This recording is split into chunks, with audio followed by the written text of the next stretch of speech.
श्री देवपित्र शिव महापुराण कथा में तीसरे दिन पूज्य गुरुदेव पंडित प्रदीप जी मिश्रा जी एक बार फिर दोहराते हुए कहते हैं कि हमें हमेशा हमारे पूर्व जन्म का जो भी कर्म हमने किया है वो इस जन्म में हमें भोगना ही पड़ता है।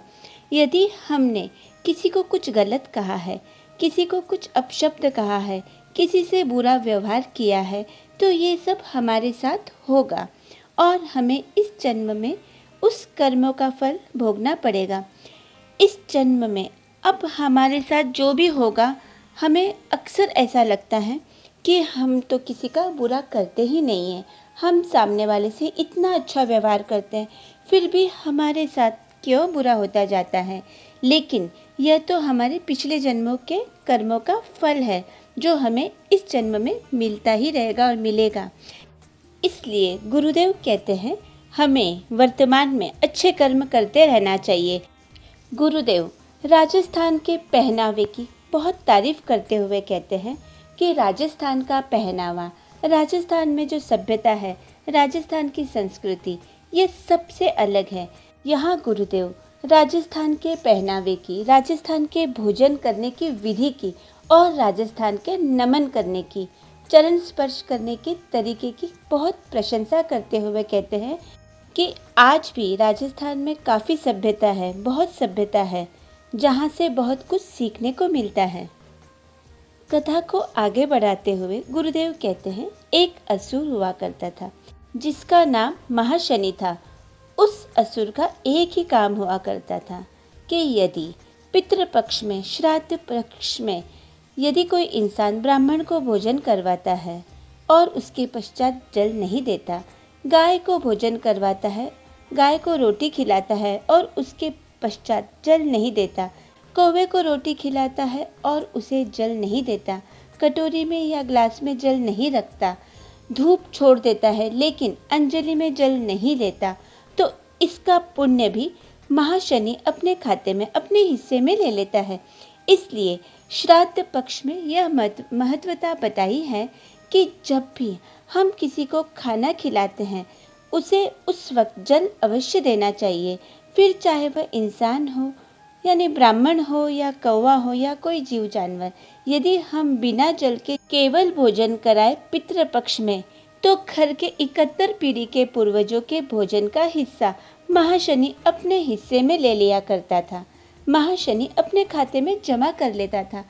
श्राद्ध पक्ष में पितरों को जो भाग मिलता है, देवताओं को जो भाग मिलता था, जिसमें जल नहीं छोड़ा जाता था, उसे घर में 71 पीढ़ी का पितरों का हिस्सा महाशनि अपने खाते में ले लिया करता था और पितृदेव उस भोजन के लिए तरसते रह जाते थे क्योंकि महाशनि उसका हिस्सा ले लिया करता था। महाशनि ने पितरों का बहुत सारा भाग जब इकट्ठा कर लिया, तब उसने देवताओं पर घोर आक्रमण कर दिया। देवलोक, इंद्रलोक पर अपना हक जमाने लग गया।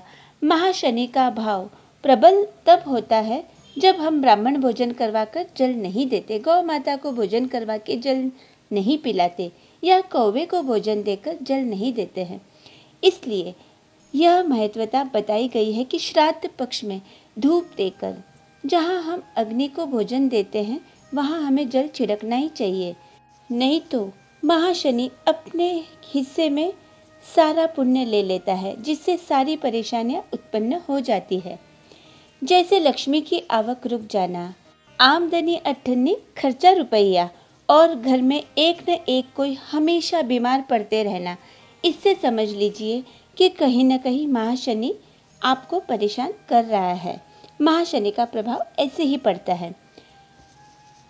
जब महाशनि क्रोध में रहता है, इंद्रदेव और सचीदेवी शिव की आराधना करते हैं। गंगा जल से प्रकट होकर भगवान शिव और नारायण दोनों के मिलन से विषकपि का अवतार हुआ। भगवान, जिसे वृषकपि भी कहा जाता है, वृषकपि ने इंद्र से पूछा कि हमें प्रकट करने का कारण बताइए। तब महाराज कहते हैं महाशनि एक असुर है जिसने सब तरफ हाहाकार मचा दिया है। पितृ का भाग जो बिना जल के रहता है, उस भाग को वो ग्रहण करके हम सभी को परेशान करता है। आप ऐसी कृपा कीजिए जिससे यह महाशनि का अंत हो जाए। भगवान विषकपि का अवतार धारण करके महाशनि को समाप्त करने के लिए चले जाते हैं। तब महाशनि भगवान के चरण पकड़ लेते हैं और कहते हैं, थोड़ी सी हम पर कृपा कीजिए, थोड़ा सा भाग हमें भी प्राप्त हो जाए, ऐसी हम पर कृपा कीजिए। भगवान वृषकपि ने महाशनि का अंत किया और अंत में भोलेनाथ और विष्णु जी का यह अवतार हमारी जिंदगी को सार्थक बना देता है। बहुत सुंदर शिव महापुराण कथा जो हमारे पूज्य गुरुदेव पंडित प्रदीप जी मिश्रा जी कहते हैं, उनका सार, उस शिव कथा का सार बस हम हमारे हेमा शर्मा चैनल के द्वारा आपको बताने की कोशिश कर रहे हैं, आपको बताने का प्रयास कर रहे हैं। तो प्लीज़ चैनल को लाइक करें, शेयर करें और प्लीज़ जो भी नए हैं वो सब्सक्राइब जरूर कीजिए, ताकि हम नए नए कंटेंट आपके सामने लाएंगे, हर नई बात आपको बताएंगे, धर्म से जुड़ी हुई, हमारे सनातन धर्म से जुड़ी हुई हर बात की विस्तृत जानकारी आपको देने की पूरी कोशिश करेंगे, क्योंकि कहीं ना कहीं हम बहुत अच्छी बातों से बहुत ज़्यादा वंचित हैं। तो इस चैनल के माध्यम से धार्मिक जानकारियाँ आपको सदैव देने की कोशिश करते रहेंगे। अब हम मिलेंगे आपको अपने नए वीडियो के साथ, अगले वीडियो के साथ। जब तक के लिए, बल्कि हमेशा के लिए ही, आप अपनी सेहत का ध्यान रखिए, स्वस्थ रहिए, मस्त रहिए। जय श्री महाकाल, श्री शिवाय नमस्तुभ्यम।